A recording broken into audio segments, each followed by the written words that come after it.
All right, ladies and gentlemen, Michael Madsen, how you doing tonight, sir? Very good, thanks. Wonderful. So, a question for you. QT8, it's going to be the opening night film here at Mammoth Film Festival. How was your experience working on that documentary talking about Quentin?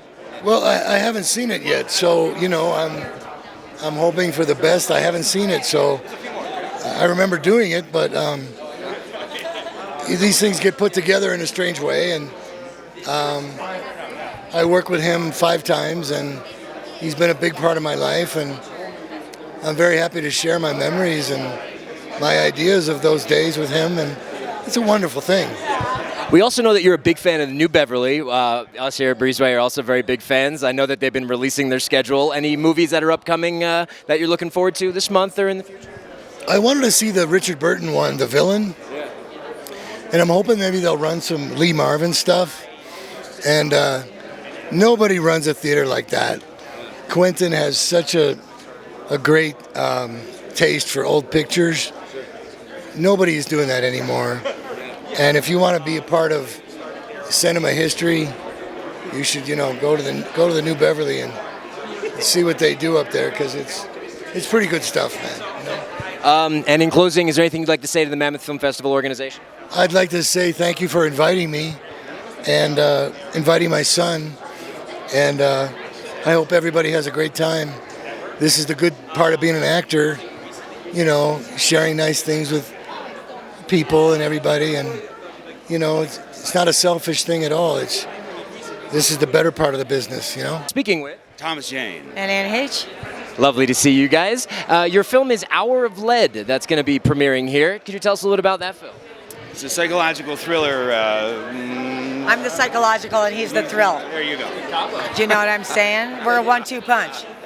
Yeah. What was the first thing that attracted you to the scripts when you were reading? Well, he read it before I did, and then he offered me the role, but I didn't know that because he offered it without telling me. I said I wouldn't do the movie unless they got Anne Heche. And I think that's a pretty good call. They got her. You know what I mean? So that's his power and mine together. I like that. So on the first day that you two worked together, did you feel the electricity and it just kind of went from there? I would say that's when you got off the plane, we met you in the hotel. Yes, but electricity is one way to say it. When we first went on camera during the first take, he actually, at the end of it, added a little thing saying to me, you're such a cornball. Now, here's the thing that made it into the movie, but electricity is one thing, cornball's another, and that's why we like each other. After you finish completing the film, what's something you think the audience will take away from it after they've seen it? They're going to take away how good we work together. And we're going to do and another hopefully go and see our next movie That's as right. much as they see this one. Necessary Evil. Did we talk about it Getting ready to shoot already? another one. Yeah. The same producers. No, not here. And a last fun question. You guys have played a lot of characters in your lives. What characters have you not played that you would love to play in the future? The Invisible Man. The President of the United States. Chris Reinecker. Jonathan Kite. I always think of, by the way, Willy Wonka and the Chocolate Factory, when Gustav Glum's dad just eats the mic. You always When someone sticks a mic like that, I'm just like, Mr. Gloop. Mrs. Gloop. stops eating. Yeah. That's good. Well, but just one thing for fact, don't drink from the river of chocolate. But I digress. So tell us about what brings you to the festival. We're hosting some really great events. We're hosting the Celebrity Bowling Tournament, the awards ceremony. I'm doing some Q&As, and I also just am excited to be here, see some films, and talk about films with people. Yeah, and support our friends. We've been friends with like Tanner and Tomic for many years, and sort of seen this thing, just recognize somebody, and see it start as a little sea monkey and what it's grown into so quickly. It's really unbelievable, and I admire them and respect them so much. And I'm also here because I'm hosting the Back to the Future Part 3 screening, which will take place in about 20 minutes or so. Well, that's pretty awesome. I actually saw Back to the Future 3 like the other day because it's on Netflix. What do you love so much about that movie? I think that it's underappreciated because I think that the first one obviously was the classic, and then people waited so long. And the hoverboard, like, there's a lot of inconsistencies with the second one, but people love the shoes and all the things. So I feel like it's like the redheaded stepchild that like the third one, but I think it's so good, and as a Western, it's so entertaining, and to have the first two things not be a Western and be able to pull it off so successfully and effortlessly is impressive and fun. This is Breezeway Productions, baby. No, thank you. It's third year for us. We're going into it guns a-blazing. We're really starting to become a a world premiere destination, which I think we're just really grateful for. We hope to continue to grow that, and hopefully by year 4 we might be having 6 days. So Wow, that's pretty awesome. it's pretty crazy. What are you excited about to see this year? I've seen all the movies, you know. I've seen all the movies, but I will say there's a couple that I would love to see on the big screen. Hour of Lead, Peter Facinelli's movie. There's a movie premiering tomorrow called Alone. I definitely went in and saw the behind the scenes of Tara Woods' movie. I got to see some never before seen footage that was exclusive to Mammoth Film Festival. So we felt really grateful for her allowing us to, getting to the only people here got to see that. So they're all really good, man. The shorts are amazing too. We had some amazing shorts today as well. Speaking with Jonathan Lipnicki. good to see you, Jonathan. Tell us a bit about what brings you to the festival this year. Well, I brought my short film here, Date, and we just screened, and it was a really great experience. So I heard that you were saying in the Q&A that a famous screenwriter or screenplay writer wrote this specifically for you. You want to touch base on that? Yeah, so Teresa Rebeck, she created the show Smash. She also is a Pulitzer finalist. She, I think, had 4 plays on Broadway last year. She's probably, if not one of the most prolific contemporary playwrights. I've been a fan. I did her scenes in acting class from her plays, and then I got to work with her. So I thought this was pretty interesting. So stop me if I'm wrong. This is a film that goes about a date that goes a little bit crazy, a little bit fast-paced, and then it shows the woman who's a little bit crazy kind of have like a reverse Me Too thing. Would you kind of see it like that? Well, I don't think there's such thing as a reverse Me Too. I think there's just, it just happens. It could, it's genderless. It's not even judging that. It's showing a situation and saying, don't judge something by the first thing you see. And I think we could all learn from that. And, in this kind of culture where we are trying to cancel people, I think that we could take a breather and let people grow. And I think that we can also wait till all the information comes out before we try to ruin people's careers. Well, speaking with Christian Madsen. nice to meet you, sir. Tell us a little bit about what brings you out to the festival this year. I have a short film premiering on Sunday called Dinner with Grandma that I wrote, directed, and starred in that also has my dad, Michael Madsen, and my grandma in it. And I'm also just here to support my dad. He's kicking off the QT documentary series, and I'm excited to be here. What was your inspiration for the film that you have here in the festival? My grandma.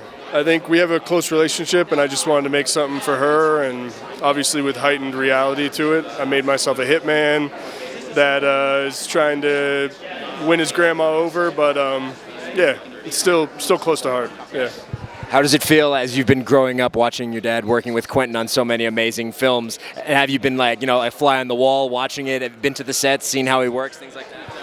Yeah, I mean, as a kid, it was just something normal to me. We'd get up early in the morning, go to set. I'd be on the set of Kill Bill, Hateful Eight, a lot of amazing movies, and it was just part of my childhood, so it was a comfort feeling being on set. And so when I took that leap to be an actor myself, it kind of felt like a home feeling, so I was like... What was the best piece of advice that your dad gave you?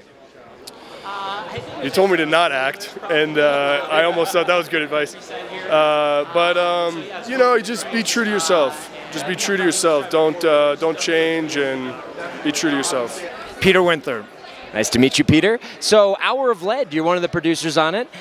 How did that film end up in your wheelhouse? Well, the director and writer, Peter Facinelli, do you want me to hold that? Or no, okay. Okay, good. So Peter and I, we go way back. I directed him in a film like about 15 years ago. We've been friends ever since.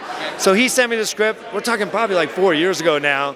And I read it, and he wanted my advice, notes. And I was like, you got to make that and you got to direct it, And because it's a movie about the 5 stages of grief, and he and I had both been through some stuff recently, so it was very therapeutic, and we kind of applied a lot of our personal stuff to that film, but still making it fun and entertaining. You're still examining something serious, like what Parasite did with the hierarchy of society, and Get Out did about racism. We're doing that. We're trying to do that here, and because I think that's the best way to get a message across, right? And so we worked on it for a while, and it's the classic, 4-year overnight success story where a lot of stops and starts along the way and finding money. The money disappeared, and then we finally kind of put it all together, and it ended up, of course, in the perfect way, the way it should have been put together, with Thomas Jane and Anne Heche killing it. Jason Patric as the sheriff, he's amazing. It's a really terrific cast, and Peter's in it too. So we have for an indie film, it's a big movie cast. Speaking with Sasha Alon. Hello, Mr. Alon. It's good to see you. Tell us a little bit about what brings you to the festival this year. World premiere of Hour of Lead. Just happy to be here. So, Hour of Lead, how did that end up in your wheelhouse? How did it end up coming to you? It came through a fellow producer, Jeff Elliott. We were actually doing a 2-for-1 deal, and we were setting it up in Alabama, and it was the first movie to go. I had just had my newborn. She was 3 months old, so it was tough. I had to go to set and go across the country, and then do the film as a new father. So it was quite a challenge. Well, congratulations on the new child, having the family grow ever bigger, which is great. So we were talking with one of the other producers. They said it took about 4 years to get it together. So when the project came to you, when you made the moves to really bring it together, how did you feel finally seeing it be made in greenlit? Great. I had known that it was in development, and they had probably a false start. And when we came in, it was, about putting together the financing. It wasn't a bonded film, and we were just trying to get it done and do something that the producers before us weren't able to do. So when we came in, we knew how to basically put together. Obviously, it was very challenging, as most independent films were, but I wasn't involved with it that long. From what I had known about it was maybe 3 to 4 months before we actually put the whole thing together. So when distributors look at all these types of films, they look and they see, what audience is this film for? What would you say this audience? What audience is this film for? I would say it's for a mature audience. Probably it would still hit the millennials, but it's definitely kind of on that line. I would probably say R. It's not for the weak stomach. It's an all-around psychological thriller. There's a lot of elements in it that are hard to stomach, and it's a movie that is gonna scare you, thrill you, but also leave you at the edge of your seat. So it's definitely for someone that's ready to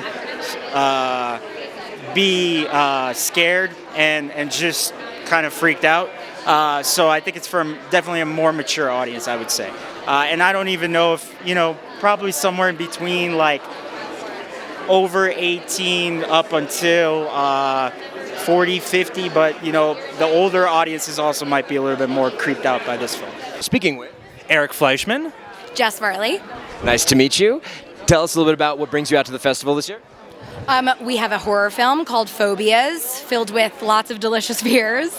And what was your role in the project? I'm the producer. And I'm writer-director. Tell us about what the inspiration was for the film and how it got started. Ooh, I think just really the concept of everyone having a fear and exploring the eccentricities of some of those fears and how different they can be. Like, there's thousands of phobias, and hopefully through the fear, maybe tapping into helping people feel a little less alone in their fears too. Like the transparency of just talking about the fears and putting them on camera and maybe also sort of taking away their power, but through the scares a little That's bit. That's good. Yeah. No, I'm not going to say anything. That was perfect. I'm not gonna, Nailed it. I can't say anything beyond that. That's exactly. I concur, Doctor. Have you always known that you wanted to be a horror filmmaker? Ooh. It's funny. No. We very different trajectory. I was just telling them I started out my career at Blumhouse when they started becoming a company. So horror is, maybe 10, 12 years in my blood. But beyond that, it was more of the Spielbergian type of film. And I think you were sort of the same, not from Blumhouse, but horror is sort of new within the last decade. But I think we both fell in love with it real fast and real hard. But now that's all we do. Speaking with. Hi, my name is Willis Chung. Nice to meet you, Willis. So tell us a little about your film that's here in the festival this year. Yes, absolutely. Should I hold on to this? Okay, yeah, absolutely. The film Tattooed Heart, starring Jennifer Morrison, is about Jennifer kind of being reminded of her past, of being raped, and knowing that there is this one person out there that's doing what he did to her to other people in this next generation.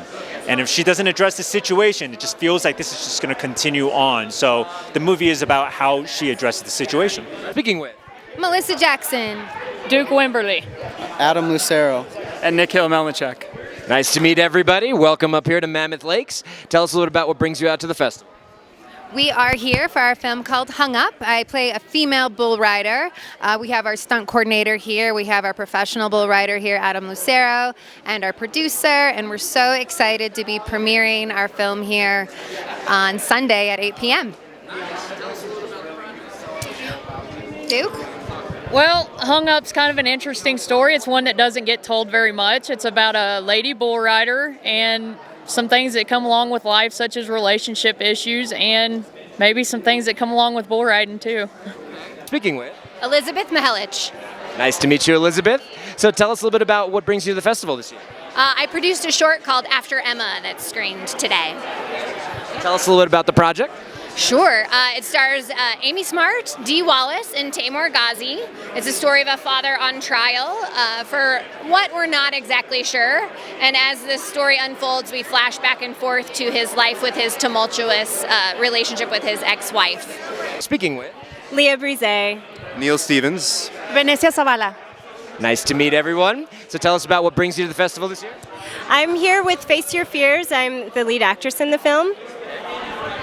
Breezeway, kind of like your last name. It's like this could be your could be your thing. All right. Yeah. Here for Face Your Fears. Yeah. I am the producer of the horror short film Face Your Fears. So tell us a little about the project. Yes, well, the director knows more about it. Look. Well, I've already said. What do you think? Well, you know what? I actually explain it differently. I personally feel like Face Your Fears is about themes of lightness and darkness and toying with those themes, and how how like we have fears in our lives, and sometimes our fears force us to really go into dark places, and that's kind of what it means to me. I like that. I'll roll with that one. That's way more eloquently than I've been stating it. So I think you do a really wonderful job explaining it. It is about a game that, come on. It's a game where you face your fear, and then if you win, you cure your fear. But if you lose or cheat, well, you have to watch the movie to find out what happens. Tell us a little bit about the film that's here in the festival this year. Go ahead, KT. This movie is wild. Let me tell you. If you like metal and you like the 1980s and you like some pulpy horror fiction, then this is the movie for you. And I should know because I was in it. You were an actor in this movie. Yeah, I acted in it. And you know what? I would do 2 sequels if I could. What's your favorite thing about your character? I liked that I was a rock and roller, and I liked that I was a headbanger, and I was a metal boy, and I could go, go!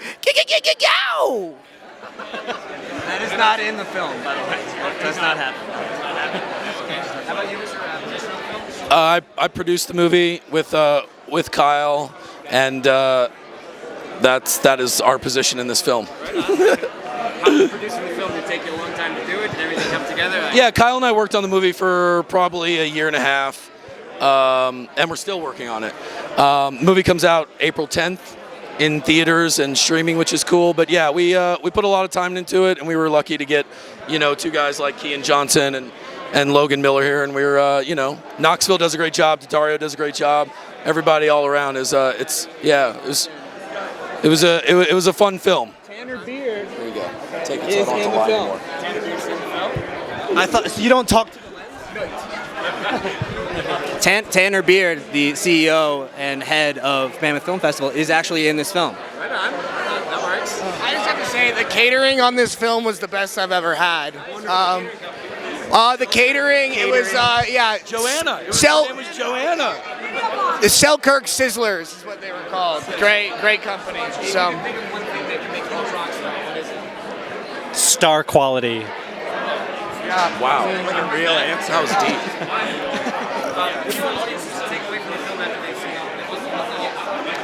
Well, Logan That was doesn't telling us suck. all about that on the. That'd be.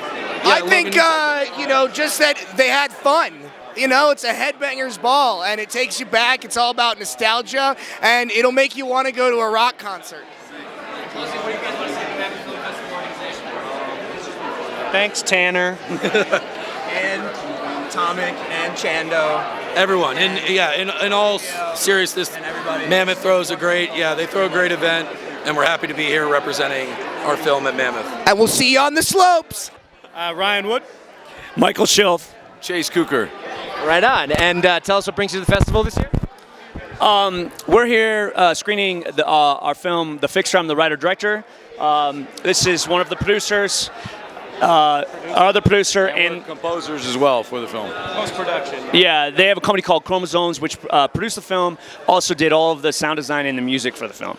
I thought that it was really beautifully filmed. Your cinematographer did a wonderful job, and the coloring was also really on point. How did you connect with both of those individuals?